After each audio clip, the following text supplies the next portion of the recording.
everybody. Tai Chi Twins here. I'm Josh Rorty. I'm Jeremy Rorty.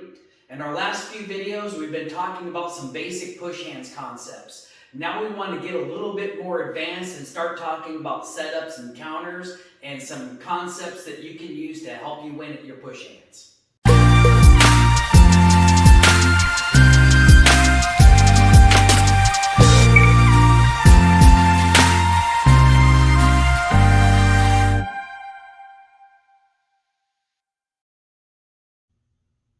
The first point we wanted to expand on is redirecting energy.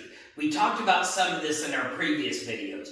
Most basically is if I have a correct stance where my front knee is bent, my back leg isn't locked out, but it's straight with a slight bend to it, and my hips are tucked under.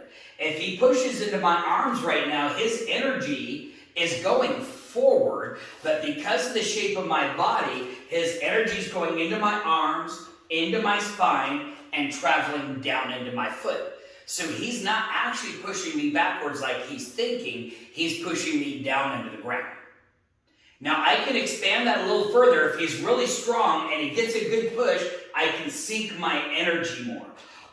Also, if he gets a sneak push on me, just sitting my weight down changes energy from going this way to going that way. If I'm already down and he pushes me, I can change my energy to up. Now instead of his energy going towards me, it's going towards the sky. So simply having your stance in the correct position can be a great way to redirect the energy he's giving you. The other part of redirecting lies within my stance, being able to retreat and advance and also rotate. So as he's pushing into me, I can be retreating some with that push. I'm going to give some. But then at the last minute, I can rotate one direction or I can rotate the other direction. I haven't even used my hands yet. I'm just relying on him, allowing him to push in my center. And if I don't do anything, he's going to push me off balance. So I can just start getting used to this sink back, let him have some push, and then redirect to make that disappear. Here's where we get a chance to be like the slippery ball bearing.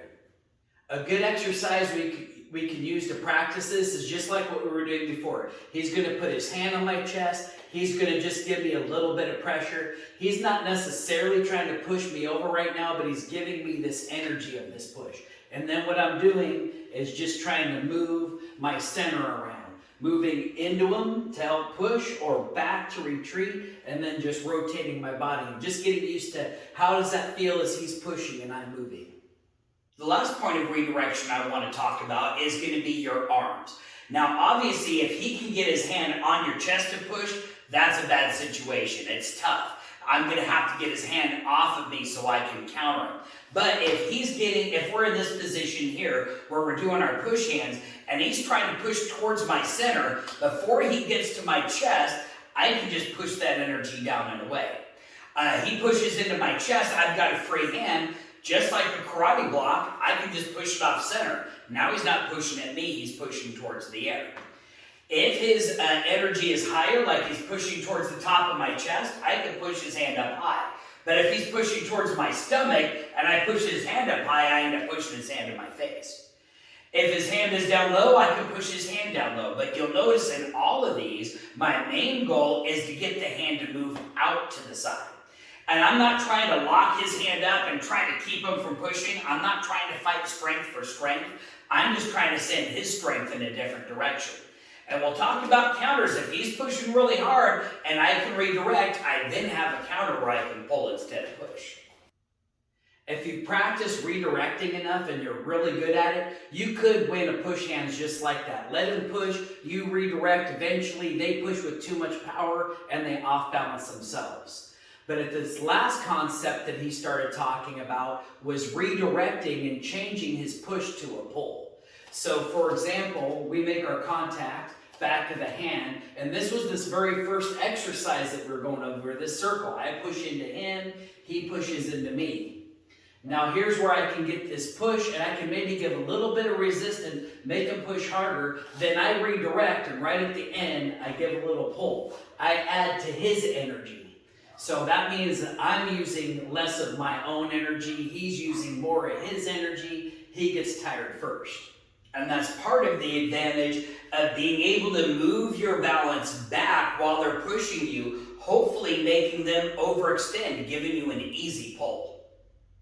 Now on that same concept, if we have we're coming back to the circle again, he's pushing into me and I change to this pull and I feel resistance, I can now change this pull to a push. Kind of like a tug of war. I'm getting him to resist and all of a sudden I let go of the rope, where does he go? But instead of letting go of the rope, I'm going to actually add to his backward energy, and that's what's going to be making him step. Again, using more of his energy than my energy. I will be more efficient in that manner. Also, I can adjust his push into a pull. So he's pushing into me. This is the technique we were talking about earlier. I sink back. He thinks he still has me, and I give the pull. Opposite way, I'm pushing into him, and he's resisting me. I can grab, and I can do a pull. The idea is I'm trying to make him resist, and I'm going to use that resistance against him. And the one thing you saw started working there is I started pushing, and as he resists, I can let go of my hand, and he'll just step from that. Same thing from this pull. We kind of mentioned this like the tug of war. I can be pulling. As he resists, I can just let go, and that can push him off balance. Always better if I really want him to step, though, I can just add a little bit of my own energy to his. Another point of redirecting energy is what you might call closing a circuit.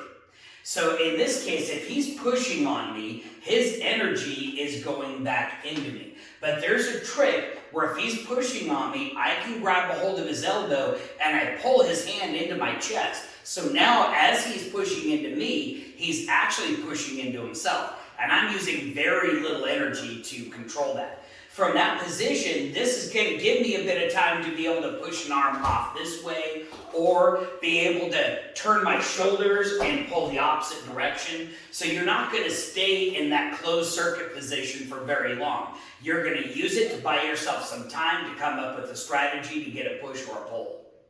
Which sets up this other elbow grab. He's pushing into me. I can counter by grabbing his elbow. So from my other hand, here's this redirect. I would actually redirect it under. And now I have this nice little handle to pull against his stance and get him to step with it. So this is a really good counter that sets up a good pull. Now I can use that same closing the circuit to counter a pull as well. For instance, if he has a hold of one wrist and he's pulling with that wrist, he's pulling me this way. But I still have my elbow. I could put my elbow out, and when he's pulling, he's now pulling into himself. He actually pulled himself off balance there. If he's got a hold of both hands and he's pulling, I can either redirect my hands into his stomach, or if he's pulling my hands out to the side, I can redirect with my head. Now if he keeps pulling, my head is closing that circuit.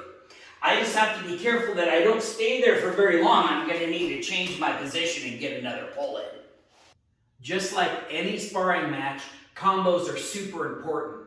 So for example, if we're doing our push hands and you can see how as we're going, he's keeping his guard high. Maybe I'm trying to get this push on his chest, or maybe I'm just keeping his guard high. As soon as his stomach opens, I can use my other hand to come low. Same thing is if I want to push high, I might change to a low push. He brings his hands down, and now I can change that to a high push and get him off balance. So I'm trying to open up targets using my combo. Also, another idea is if you get your hand into the center, if I push on his stomach, you'll notice how his body will bend forward. If I push on his chest, you'll notice how his body will go backwards. If I'm using two hands, I can push low, push high, push low, and I can just keep alternating that to keep his balance constantly recorrecting, and I'll take advantage of that. Another form of using a combo is simply I'm doing a push and he resists, and I can change that to a pull. Push to a pull. Or I could be doing a pull, we kind of talked about this before, the release, or my combo would be pull into a push. We lost contact there, that's fine, I just went right for his center. I was trying to set up that push by creating a pull. Another really good one, especially if we're doing two-handed push hands, is I can start pushing really hard with this hand. His attention's going to be coming right there. So I'm pushing hard with this hand. This hand can sneak in, find a center, and do a push. Another really good combo is what we call the S push. It's an S push because I'm coming one way. As he redirects, I redirect with it. So for example, if I get right on the center of his chest, I'm pushing straight in, he turns to redirect, my push changes to that direction. Same thing can happen from the hand. Instead of pushing to the side there where he's just going to immediately redirect, what I would do is start pushing directly into him.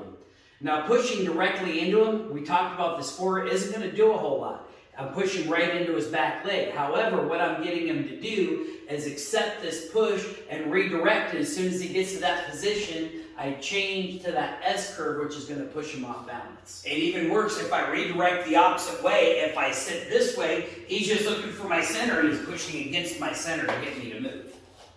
Just getting his structure to break or finding how I can push perpendicular to his stance. So the last concept we want to talk about is hard versus soft. First concept is what our teacher would refer to as steel wrapped in cotton.